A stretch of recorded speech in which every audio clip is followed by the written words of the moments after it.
it's Gina with WTI, and if you use an RV, there's no reason to be living like a Neanderthal and not have the comforts of home with your own RV bidet.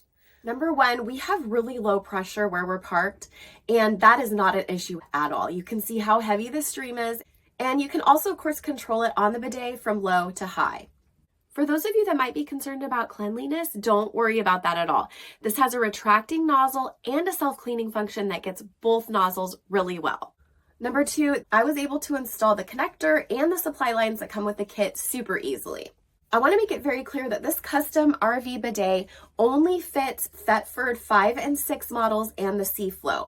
We don't have those models of toilets, so we modified it to mount on the back of our toilet seat, but you will be mounting it onto the toilet itself. You can also check the models that the original RV bidet from Clean Camper covers and see if your model of toilet will fit that. The third thing I love about this is it doesn't require electricity. Now that means that you're not going to be getting heated water, but we found it to be a really fresh and invigorating experience just using the temperature that comes through our water lines, and we feel it cleans our derriere really well. There's no reason to be slumming it in your RV anymore.